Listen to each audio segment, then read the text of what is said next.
warahmatullahi wabarakatuh.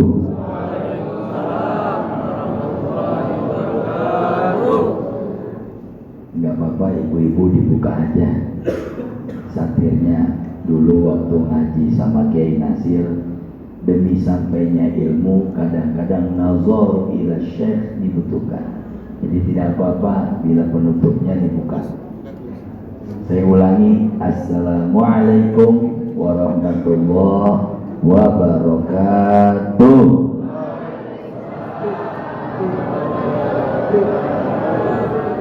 Daripada lihat bahan kan mending lihat saya ya. Alhamdulillah. Soalnya perempuan Pak, kalau nggak diajak ngomong dia ngomong sendiri, betul nggak? Alhamdulillahilladzi an'amana bi ni'matil iman wal islam. Alhamdulillahil qail fi kitabil karim, subhanalladzi asra bi 'abdihi lailan minal masjidil harami ilal masjidil aqsa. Alhamdulillah hamdan yu'afi ni'amahu wa yukafi mazidah. Walhamdulillahi rabbil wassalatu wassalamu ala sayyidina Muhammadin. Yang barusan bersalawat saya doain tambah berkah, rezekinya tambah banyak, kontrakannya nambah, bisa ke Mekah, tawaf di Ka'bah, ziarah ke Madinah, syukur-syukur ke Palestina, perang sono perang. Ya Rabbal Sahib. Wassalatu wassalamu ala sayyidina Muhammadin wa ala alihi wa sahbihi wa junudihi wa ansari ila yaumiddin, amma ba'du. Yang terhormat para pimpinan, bil khusus Ketua DKM kita Bapak Haji Hakim, mudah-mudahan dirahmati Allah Subhanahu wa taala. Baru jadi DKM sudah pakai gamis, insya Allah besok pakai imamah. Amin. Bawa tasbih, ada festival lomba muslim di mall. Ketua daripada imam yaitu Ustadz Tanang dan para jamaah, para orang tua, mohon maaf tidak dapat kami sebutkan satu persatu, tidak mengurangi rasa hormat dan ta'zim. Qori kita yang masya Allah, mau nggak besok terawih diimamin beliau? Mau, saya nggak mau. Satu ayat 5 menit. Terawih bisa 3 jam kalau cara bacanya begitu. Mudah-mudahan qori kita sudah nikah ya Mas? Oh belum, doain mudah-mudahan cepat nikah ya. Amin ya Rabbal. Adik-adik dari Ponpes Darul Quran, senang rasanya ada yatim. Kenapa? Satu majelis bila ada yatim di dalamnya, pastikan kita disayang oleh Allah Subhanahu. Karena yatim itu mendapat rahmat dan perhatian langsung dari Allah. Hadirin, kita fokus di dalam tema kita yaitu Isra dan Mi'raj. Kita lihat, belajar bahasa Arab dulu dikit. Isra adalah perjalanan di waktu malam. Namanya apa? Isra. Dari Masjidil Haram ke Masjidil, namanya Isra. Jadi dalam bahasa Arab, jalan di waktu malam itu ibu-ibu. Kalau ibu-ibu ngelihat satpam keamanan malam-malam jalan ke sana kemari, itu namanya ronda. Isra, ronda namanya. Suka ikut-ikut. Jadi subhanalladzi asra, maha suci Allah yang memperjalankan. Ingat, bahasa asra itu yang aktif Allah. Nabi Muhammad nggak aktif. Maksudnya apa? Yang ingin Allah, kata asra yang menjalankan. Artinya Nabi Muhammad cuma jadi objek, subjeknya Allah. Allah bukan maunya Nabi.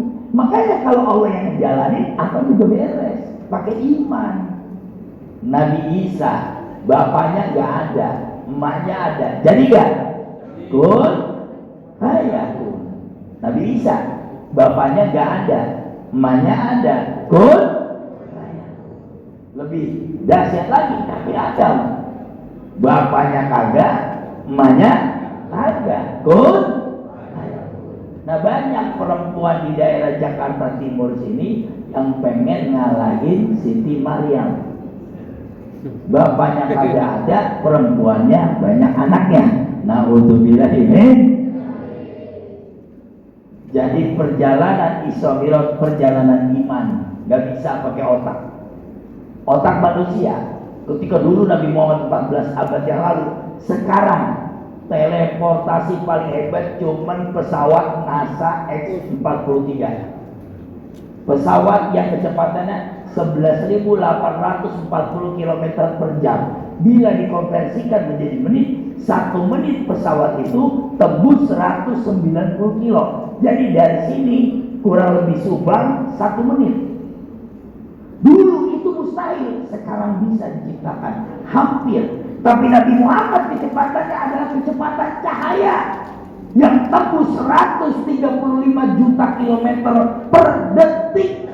Bagaimana menganalogikannya? Nih kalau ada senter, ini senter, itu titik koordinatnya, nyalain, tak sampai.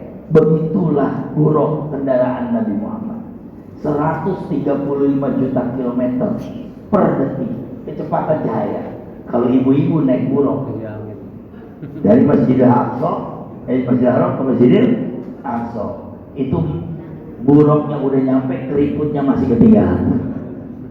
Saking cepatnya tuh kendaraan. Dan ini pakai iman. Makanya ayatnya subhana. Apa arti subhana? Maha suci. Kata subhanallah dipakai untuk mengagungkan Allah kalau melihat sesuatu yang dahsyat. Isra Mi'raj dahsyat, subhanallah. Anak pintar, subhanallah. Suami ganteng, istri cantik, dapat rumah mewah, anak bisa baca Quran, main ke gunung melihat pemandangan, naik ke laut melihat laut, subhanallah. Datang ke kamar lihat dompet laki isinya kagak ada, cuma astagfirullah. Subhanallah itu untuk mengungkapkan keagungan Allah. Ada anak usia 5 tahun namanya Musa, hafal Quran. Nah, subhanallah. Ada aki-aki udah tua kagak bisa baca Quran. Subhanallah, ajaib ini aki-aki. La haula wala quwata illa billah.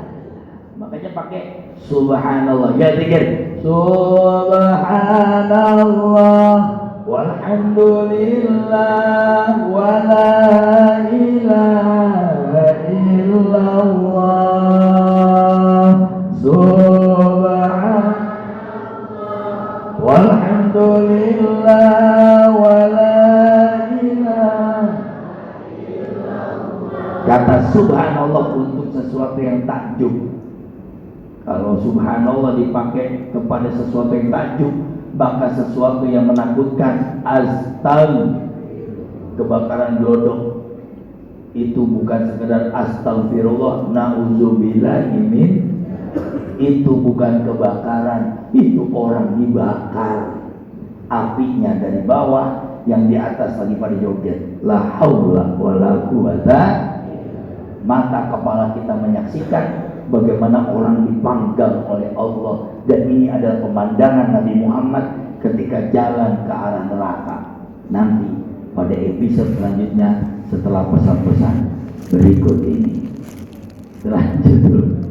Kemudian dari Masjidil Aqsa beliau mi'raj, naik ke Sidratul Muntaha. Sebelum Sidratul Muntaha, di langit pertama, kedua, ketiga ketemu para nabi.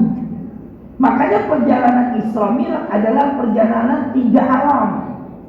Alam manusia, Masjidil Aqsa ke Masjidil Aqsa manusia. Dari mulai Masjidil Aqsa ke langit itu alam malakut, alam malaikat, di mana ruh-ruh para nabi ada di situ.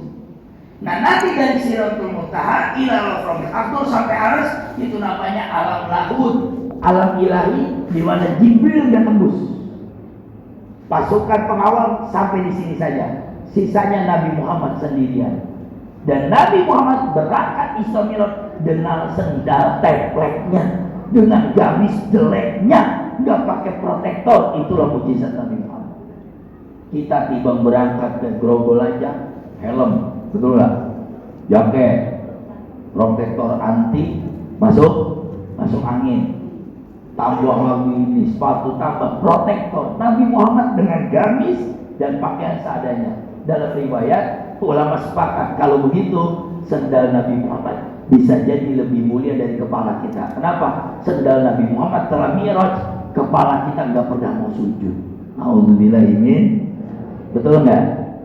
Banyak nggak yang kepala sombong yang nggak pernah mau sujud? Siapa yang nggak mau sujud? Fir'aun. Siapa lagi yang nggak sujud? Korun. Siapa lagi yang nggak sujud? Jelas, Sem. Siapa lagi yang nggak sujud? Kebo. Kebo sujud nggak kebo? Nah, tahu kebo? Sujud nggak? Kebo sholat nggak? Enggak. Jadi punya istri nggak sholat, istrinya pelan-pelan. Punya suami nggak sholat, ibu tidur sama. Punya anak nggak sholat, anak. Satu keluarga nggak sholat, keluarga. Kira-kira saya menghina apa betul? Betul nggak? Kebo sujud nggak? Jadi manusia dengan segala kesombongannya kalau nggak sujud lebih hina dari kerbau. Na'udzubillah imin. Kita balik. Nah, Nabi Muhammad ketemu tuh Nabi Adam, Nabi Ibrahim, Nabi Musa, Nabi Harun, Nabi Ilyas, Nabi Zakaria, nemu semua senior-seniornya. Ini membuktikan apa? Bahwa perjalanan Isra Mi'raj adalah perjalanan sejarah. Hei Muhammad, kamu gak hebat di Mekah sendirian. Ada seniormu tuh. Tuh ada Adam alaihissalam. Tuh ada Ibrahim. Sama dengan orang sekarang. Kamu tidak hebat di Nurul Ikhlas sendirian. Dulu ada pendahulu kamu. Siapa? Ada Raden Ampel Denta, ada Demak Bintoro, ada Sunan Kalijogo, di Cirebon ada Sunan Gunung Jati, di wilayah utara, di daerah selatan, di daerah Sumatera ada Syamsuddin Ar-Radiri, di daerah Makassar ada Hasanuddin Al-Makassar yang dibuang ke Afrika. Semua itu senior. Jangan jadi belaga sendirian. Ingat, hargai seniormu. Di mana mereka bawa ajaran ke Nusantara dengan perjuangan dan dakwahnya. Seolah-olah mengatakan kalau Nabi dikenalkan para Nabi terdahulu, maka kita umat Islam harus juga bersyukur kepada ulama-ulama terdahulu. Bukankah dulu susah membawa Islam ke Nusantara ini lawannya Majapahit? Betul gak? Gimana nih cara ngislamin orang di Jawa? Oh, demennya gending, demennya bikin serat, bikin syair. Akhirnya Sunan Kalijaga membuat sebuah syair yang terkenal tembangnya lir ilir, lir ilir, lir ilir, tantorewo sumile taijo royo.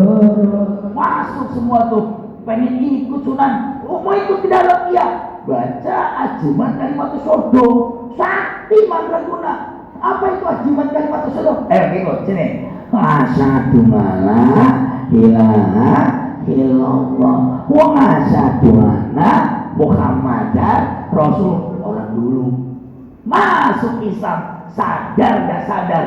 Orang muda, orang Hindu mulai masuk Islam, pengen lihat pagelaran wayangnya para sunan. Cara mengislamkannya arif bijaksana. Nggak kayak orang sekarang baru ngaji di kitab al-Youtubiyah, kitab al-Facebookiyah, al-Instagramiyah. Gaya keren dan namanya kiaihaji.google.com. Baru ngaji, klik langsung muncul tuh. Dia mengatakan apa? Yang kunut sesat, bid'ah. Masya Allah, orang kunut dibilang bid'ah. Kunut boleh nggak? Nggak kunut boleh nggak? Boleh. Mau kunut boleh, nggak kunut boleh. Itu yang benar. Makanya paling cocok di Indonesia sudah Muhammadiyah sama NU, cocok, nggak sakit belakang. Yang satu itu tuh, yang satu itu resek banget. Ada aja urusannya. Saya tidak dalam kerangka membetulkan, justru mereka yang membetulkan dari dulu. Orang kunut monggo, nggak kunut juga nggak apa-apa. Yang penting sholat, betul nggak? Ya Allah, muliman hamidah. Biasanya kunut Ustaz Tanah. Allah madina bima. Hari ini Ustaz Tanah pusing, mikirin gas 3 kilo. Ya Allah, muliman hamidah. Allah, boleh ditegur nggak? Boleh. Caranya subhanallah. Artinya dalam sholat ada kerangka pimpinan dan masyarakat. Presiden boleh ditegur, imam boleh ditegur. Tegur Ustaz Nana. Satu orang yang tegur yang di sini nih, yang di belakang. Subhanallah, merendahkan Ustaz Nana lupa. Tapi dalam teguran tidak boleh memaksakan, dalam demo aspirasi tidak boleh memaksakan. Cukup dikeluarkan aspirasinya, cukup subhanallah, itu korelasinya. Nah, ketika Ustaz Anak sudah 2/3 bagian, jangan dipaksa. Ini kadang-kadang ada jamaah maksain imam, pimpinan dipaksa. Subhanallah, subhanallah, subhanallah, subhanallah, kunut, subhanallah. Orang udah sujud masih dipaksa-paksa, kunut. Ini namanya memaksakan kehendak. Betul? La haula wala quwata. Naik Nabi Muhammad berangkat sampai ketemu Allah Subhanahu. Bu, nikmat paling tinggi di surga bukan surga Firdaus, bukan Jannatul Ma'wa. Nikmat paling tinggi di surga kita akan melihat Allah Subhanahu. Ayatnya mana? Salamun qaulan mir rabbir. Salam kepada kalian yang 60 tahun, 70 tahun sabar ibadah di dulu ikhlas, ketika meninggal dunia salamun qaulan mir rabbir rahim. Itulah salam Nabi Muhammad dari Allah. Assalamu alayka ayyuhan nabiyyu wa rahmatullahi. Nabi Muhammad gak ego, dia ucapin salam sama Allah. Yang ucapin salam Allah. Assalamu alayka ayyuhan. Nabi Muhammad gak ego. Nabi Muhammad gak bilang begini, assalamu alayya, bukan assalamu alayna, ditambahin wa ala ibadillahi. Kalau Nabi Muhammad ego, diucapin salam dari Allah, hai Nabi, assalamualaikum, maka Nabi cuma mengucapkan waalaikumsalam. Maka ulama mengatakan kalau dulu Nabi Muhammad ego, bu, atahiyatul alam ini, atahiyatul mubarakatus salawatut thayyibatu lillah. Assalamu alayka ayyuhan nabiyyu wa rahmatullahi wa barakatuh. Assalamualaikum warahmatullahi. Aslinya begitu. Tapi Nabi Muhammad gak ego. Assalamu alayna, selamat atasku, wa ala ibadillahis. Nabi Muhammad bawa kita di hadapan Allah. Ya Rabb, selamat atas diriku sebagai Rasul, dan aku bawa hamba-hambaku, mereka umat-umatku yang mereka konsisten di dalam ibadah. Makanya kita juga dapat salam dari Allah. Sehingga orang kalau ngerti sholat, itu waktu at-tahiyat mereka akan menangis. Mereka assalamu alayna wa ala ibadillahi sholihin.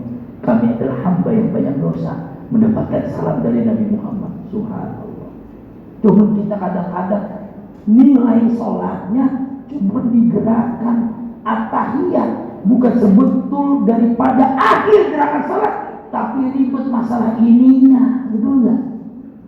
Ada gak yang begini? Boleh enggak? Boleh. Ada kayak begini?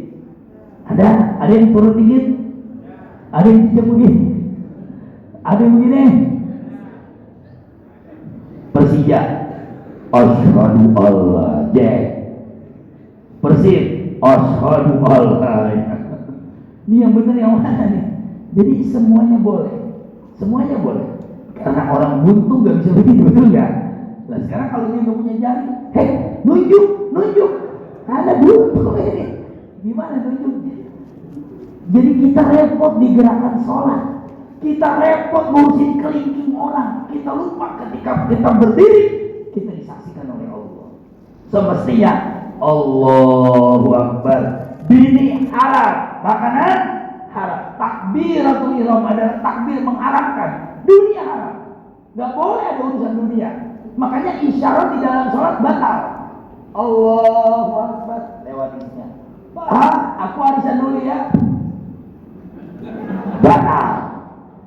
Isyarat sama manu, walaupun menguatkan satu huruf O, itu kan satu huruf O, tapi begitu kita ngomong O doang yang dipaham oleh orang lain, batal sholat kita. Karena berarti ada interaksi kepada manusia, nggak boleh. Hatta ada hewan, ada anak. Kalau anak ajak sholat bu, biarin anak kita nangis di atas sejadah, ayo nak sholat. Boleh nggak Nabi Muhammad di dalam sholatnya menggendong Hasan dan Husain? Digendong masih kecil. Jadi kalau beliau mau sujud ditaruh dulu. Ingat ditaruh bukan dibanting ya. Taruh dulu. Yang nggak boleh nenek cucunya mau ikut sholat, ajak sholat, tapi nggak boleh ditegur. Allahu Akbar. Itu nggak boleh ya. Ya nggak boleh. Saya pernah ngimamin di tempat begini nih. Kan tadi ada mic yang ini apa namanya? Mic yang begini nih. Earphone ngimamin di masjid Unkris Universitas Kristen Wipayana sini, Jatiwaringin. Waktu tarawih ngimamin, lagi anak tarawih, anak kecil bu mihrab ke depan imam, narik kayak saya, minjem ini, waduh, minjem, masalahnya dia narik kain saya. Ini melorot, ini gimana ini? Jamaahnya anak siapa sih? Saya gak bilang akal, tak baca aja surah An-Nas. Ghairil maghdubi alaihim waladdallin.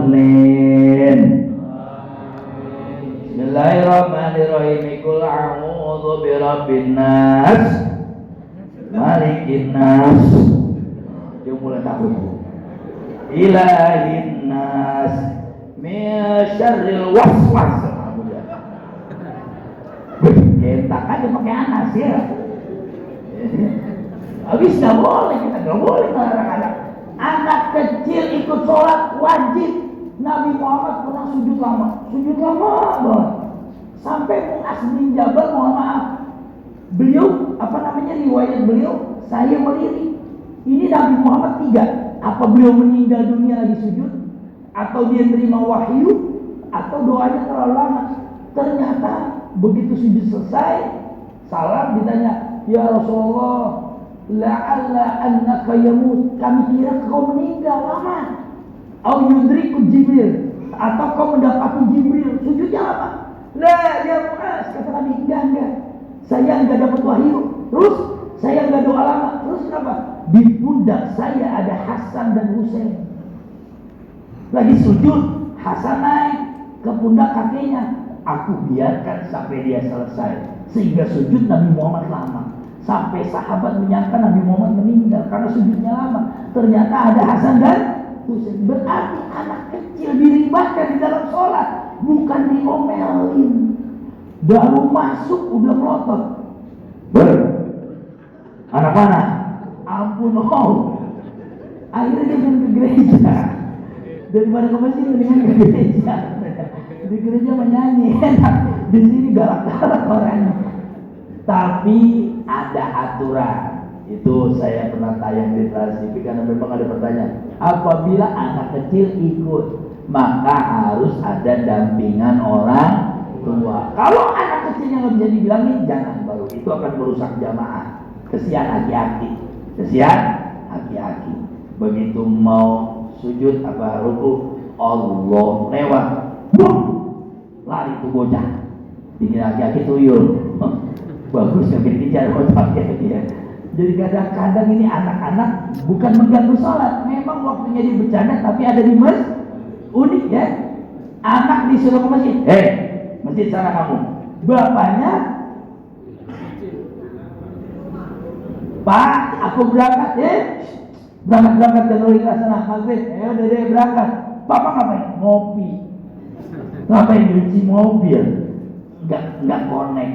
Kalau pengen anak kita sholat, kitanya kudu sholat. Pengen anak kita rajin ngaji, kitanya kudu ngaji. Solehlah dirimu, insya Allah Allah akan menuntut keturunan menjadi anak soleh. Amin. Ya Rabbal. Sehingga Nabi Muhammad turun ketemu Nabi Musa. Mat, pakai bahasa sini aja ya, biar gampang dimengertinya. Mat, dapat perintah apa? Sholat. Berapa kali sehari? 50 waktu. Orang Nurul Ikhlas kagak bakal sanggup. Terawih 11 aja udah bermeluh. Ini 50 waktu. Jangan naik lagi, gak bakal sanggup. Naik lagi Nabi Muhammad. Dapat korting 5 jadi 45, gak bakal sanggup. Terus naik turun sampai tinggal 5 waktu. Nabi Muhammad ngomong apa? Qulistahya itu ila Rabbi. Saya malu sama Allah, udah 5 ya. Tapi kata Allah, tidak akan aku kurangi 50 waktu. Sholatnya 5 waktu, pahalanya tetap 50. Karena satu sholat mendapat 10 pahala. Kalau berjamaah dapat 27. Insya nih, enaknya pahala jamaah nih. Pahala jamaah, kalau ente gak usul ditekel sama imam. Kalau imam gak usul ditekel sama makmum. Kalau makmum gak usul ditekel sama Bilal. Kalau berjamaah banyak yang nekel. Kalau di rumah sholat sendirian gak usul, gak ada yang nekel. Itulah nikmatnya jamaah. Makanya kata Nabi, iza'am ma'ahadukum falikhofif. Kalau kalian berjamaah, ringankan jamaahnya. Ustaz Anang nih, sepanjang saya jamaah di Nurul Ikhlas ringan. Karena Mu'az bin Jabal pernah ngimamin orang 200 ayat surah Al-Imran sampai ontak orang hilang. Alhamdulillah. Ngadu, ada seorang ngadu gue, ya Rasulullah, saya mau ngadu. Kenapa? Ontak saya hilang. Apa kata Nabi Muhammad? Emang saya ngurusin ontak kamu, saya ngurusin agama. Bukan begitu, ontak saya hilang. Itu Mu'az bin Jabal sholat duhur 200 ayat yang dibaca surah Al-Imran. Cek Al-Imran ada berapa? 200 ayat. Kaget Rasulullah. Mana Mu'az? Panggil Mu'az. Dipanggil Mu'az bin Jabal. Ini Mu'az bin Jabal Pak, yang menjadi gubernur Irak Kufah, yang waktu itu dikasih tulang sama Umar bin Khattab. Udah benar belum ceritanya? Yang dulu bikin istana kecakapan, ada rumah Yahudi mau dibeli, ya dianggap jalur hijau. Sama Umar bin Khattab dikasih tulang, kasih. Kaget Mu'az. Nah, Mu'az bin Jabal itu dia. Begitu Rasulullah panggil, ya Rasulullah, kenapa? Berapa ayat kau baca dalam sholat duhur? Saya membaca suratul Imran 200 ayat. Apa kata Nabi Muhammad? Anta fatana fiddin. Kamu bikin fitnah. Agama ini bukan buat nyusahin. Baca yang dikit-dikit aja. Ingat, di belakang kamu ada orang tua, ada orang mau terima order, ada tadi orang tanya hilang, ada begini, banyak urusannya. Oh begitu ya Rasul, ditegur. Jadi ekstrim di dalam sholat gak boleh. Makanya alhamdulillah Ustaz Nana besok terawih. Kita bukan Ustaz Nana gak bisa Al-Baqarah, bukan gak bisa juz 30, bukan. Memang gak hafal. Sekarang satu hari 1 juz, sanggup gak? Tuh di Mekah sanggup. Di pesantren saya tuh kalau sholat jam 10.15 baru selesai. Habis isya baca 1 hari 1 juz, 20 rakaat. Jadi kelarnya jam 10-an deh. Ya, kalau di sini berani begitu? Nah, saya tawarin. Sekarang MUI itu ada alatnya, Ustaz. Ada screennya tuh. Dia pencet, nanti keluar di sini. Layar. Nggak usah pakai layar, ke tembok saja tuh screennya. Jadi ayat bisa, dan untuk berubah ayat ditaruh aja satu remote-nya gitu. Kalau ayatnya sudah harus pindah, itu sifatnya wifi. Nah, kejadiannya itu wifi-nya pernah hidup. Masuk aplikasi apa aja. Bismillahirrahmanirrahim. Juz 2 hari kedua. Saya qulu subhanahu minan nasi ma wallahum sopi COD. Masuk sopi COD. Kerja mau belanja ini ya. Wifi-nya hidup. Matiin wifi-nya. Sebab itu isi sholat. Jadi boleh nggak pakai screen begitu? Boleh. Bang Ali Zainal coba lihat Instagram. Beliau bikin manjada. Apa manjada? Quran untuk dikeber untuk juz-juzan. Jadi kalau mau baca satu surah, Qurannya kayak stand text gitu ya, kayak teks penyanyi. Dan itu enak. Jaraknya cuma sekitar, karena dia seperti ini, jaraknya kurang lebih 1,5 meter, 1,20 meter. Jadi gampang ngebaringnya. Boleh nggak sih ngebaring Al-Quran? Boleh. Apalagi cuma sholat sunat tarawih? Boleh. Cuman itu bahaya. Saya katakan sama Bang Ali Zainal, mau siswa Ridrida, Bang ini bahaya Bang. Kalau ini AC aman. Ngerinya kipas angin begini nih di tempat imam. Lagi baca kan? Ya, juz 3 Tilkar Rusul waktu belum ketutup, balik lagi ke alam. Qul huwallahu ahad. Balik lagi ke alam baka ya. Ke alam sadarnya. Jadi hal-hal kayak begitu kecil, tapi ternyata PR besar bagi kita. Dari Nabi Muhammad turun membawa perintah salat. Maksud saya jangan sampai ninggalin sholat. Berat beban hidup sholat. Banyak urusan rumah tangga sholat. Banyak urusan pencapaian yang kita mesti dapatkan sholat. Insya Allah dengan sholat wasta'inu bis sabri wassalah. Saling tolonglah menolong kepada Allah Subhanahu Wa Taala dengan cara sabar dan mendirikan sholat. Kalau orang udah ninggalin sholat, inilah kemunduran umat. Masjidnya sepi, warung kopinya rame, betul nggak? Yang di sini mohon maaf nyun sewu, ini angkatan 88, 87 semua. Tapi yang angkatan tahun 2000 udah nggak ada yang di masjid, adanya di warung kopi. Ngobrol sana sini, ngobrol lupa sholat. Bagi besok nih, minggu depan malam nisfu Sya'ban. Bikin nggak di sini? Bikin, insya. Saya mau pesan itu air yang dibawa. Saya mau luruskan pemahamannya. Nggak ada malaikat yang nyelam ke air itu, nggak ada. Buka airnya buka. Terus malaikat nyelam. Nah, selesai baca Yasin, buru-buru tutup biar malaikatnya nggak keluar. Itu pemikiran yang salah.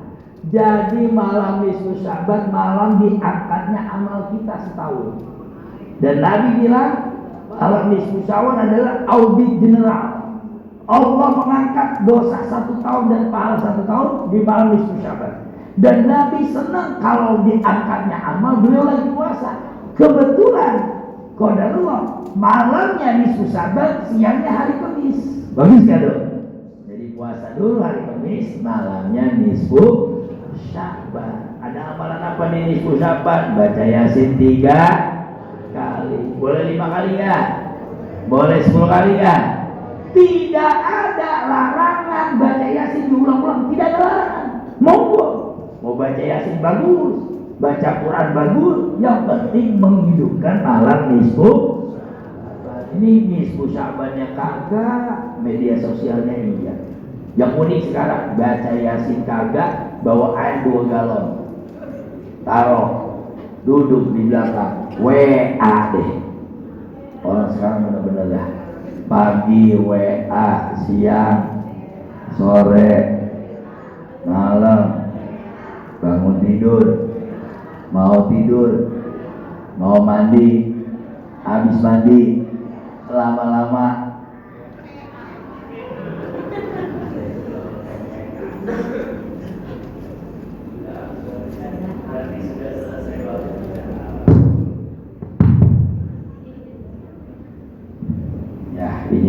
baterai, udah baterainya habis ya dikasih ya kabel, ini setengah jam lagi. Nah yang terakhir, mudah-mudahan Isra Mi'raj membangkitkan semangat anak-anak muda kita. Akan tiba satu zaman di mana anak-anak udah gak ada yang mau masuk masjid. Akan tiba satu zaman. Saya di zamanun yubai bainan nasa bil masjid walakin la yaqumus shalah. Akan datang satu masa masjidnya bagus-bagus, gak ada orangnya. Mohon maaf, coba kita lihat masjid yang dibangun. Ada gak yang sholat anak muda? Kalau ada 1, 2, 3 orang. Belum pernah kita lihat masjid yang bagus, yang megah, yang viral-viral. Sore buka, masjid viral di daerah ini, yang benar-benar sholat subuhnya kayak sholat Jumat. Tunjukin nama saya. Nggak ada. Makanya satu-satunya masjid yang bikin sholat subuhnya lebih dari sholat Jumat cuma Jogo kalian tuh. Masjid yang menjadi percontohan masjid di Indonesia, di mana sholat subuhnya jamaahnya 2000 orang. Ya Allah, bukan main ya. Imamnya gajinya 15 juta. La ilaha illallah. Yuk kita daftar ke sana, oke? Siap. Kita resign dari dulu kelas. Gajinya 15 juta, ditanya sama pimpinannya, saya lupa itu apa ya. Dia bilang apa? Apa susahnya gaji imam yang besar? Kalau memang setiap sholat dari 2000 jamaah mereka naruh 100 perak, 1000 perak, sudah masuk 2 juta satu sholat. Kenapa uang kasnya banyak? Uang satu sholat 1500 orang, sekali sholat ribuan. Kenapa kotak amal kita nggak potensi? Ya begitu dah. 4 baris yang masukin 5 orang, kotak peletuk. Akhirnya alhamdulillah masjid nggak bunyi aja listriknya. Alhamdulillah. Saya bicara di daerah, saya keliling kemana-mana. Kalau di Jakarta aman, Bogor deh, Jabodetabek aman. Pernah saya ke daerah Kuningan, saya tidak sebut daerahnya ya. Ada salah satu karyawan nikah, bebek goreng, saya diajak. Allahu Akbar, maghrib gelap banget. Saya bilang, Pak, ini beneran musola lu? Aku gelap begini ya, dicetek-cetekin listrik yang mati, disegel PLN. La haula wala quwata. Terus kemana ini orang? Di sebuah daerah di Kuningan. Kemana nih masyarakatnya? Kemana nih manusianya? Demi Allah, kalau rumah kalian lebih indah dari masjid rumah Allah, akan nanti ditanyakan pertanggungjawabannya. Rumahmu lebih hebat, kasurmu lebih empuk, bagaimana dengan rumahmu? Allah. Kayak alhamdulillah, Nurul Ikhlas ini insya Allah dicintai oleh Allah. AC-nya dingin, betul gak? Karpetnya empuk, imamnya enak gak? Enak, semuanya lengkap. Alhamdulillah. Di beberapa daerah Allah, bahkan nggak sejauh di daerah Sentul ke belakang, saya sholat itu waktu saya mau ambil mic kesetrum saya. Kayak gini, ada toa lama tuh, toa mereka toa ampli lama tuh, kan dinyalain gitu ya. Kakak saya baru beli rumah, itu ada musola kayak terbengkalai. Makanya saya pengen mendirikan masjid kayak gitu, maksudnya pengen mendirikan masjid gitu, pengen tahu rasanya ngurusin masjid capeknya kayak apa. Biar kalau kita ngurus masjid diurus sama Allah. Nah, singkatnya saya nyalain itu toa, dong, segini. Oh iya. Begitu saya tarik, positif saya, buang, Allahu Akbar. Ternyata kabelnya telanjang. Lagi kenapa kabelnya kagak syar'i gitu, kok telanjang begini? Sampai ke setrum saya. Pantes orang kapok, begitu sholat kecoa lewat. Innalillahi wa inna ilaihi. Tapi nyun sewu, dulu Mbah Karim Lirboyo itu musola yang jelek. Dari musola yang jelek tumbuh 17.000 ulama. Itulah nawaitu masjid, membangun masyarakat seutuhnya dari masjid, membangun persatuan di masjid. Karena tanpa masjid kita nggak akan bersatu. Muhammadiyah di masjid sama NU ketemu akur. Alhamdulillah, betul nggak? Ustaz Nana NU nih, jamaahnya di sini Muhammadiyah, Salafi, Wahabi, Al-Wasliyah, Al-Irsyadiyah. Pasti kalau Muhammad Ustaz Nana ghairil maghdubi alaihim waladdallin. Pasti amin nggak? Lambang persatuan. Nggak kudu imamnya NU, si Muhammadiyah kagak amin. Belum pernah saya dengar di masjid ada orang imamnya NU Muhammadiyah kagak amin. Ghairil maghdubi alaihim waladdallin. Dia diam aja. Habis itu kenapa nggak amin? NU dia, bukan Muhammadiyah. Belum pernah saya lihat begitu.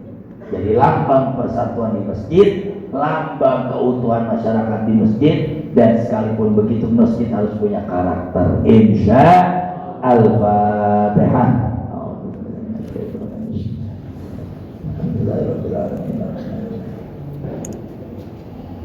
Kita doa bersama. Bismillahirrahmanirrahim. Bismillahirrahmanirrahim.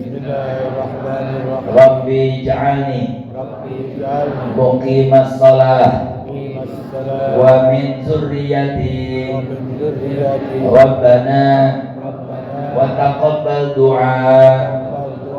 Rabbi ja'alni muqimas shalah wa min zurriyyati Rabbana wa taqabbal du'a.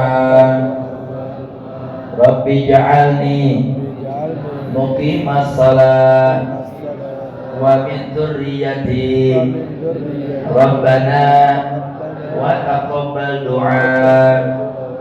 Innaka anta sami'ul alim. Allahumma barik lana fi Sya'ban wa ballighna Ramadan bisihah wal afiyah birahmatika ya arhamar rahimin. Walhamdulillahi rabbil alamin. Mudah-mudahan ada manfaatnya, semakin semangat ibadahnya sampai bertemu di bulan suci Ramadan insyaallah. Demikian, ada untuk majmu'in billahi taufiq wal hidayah. Wassalamualaikum warahmatullahi wabarakatuh.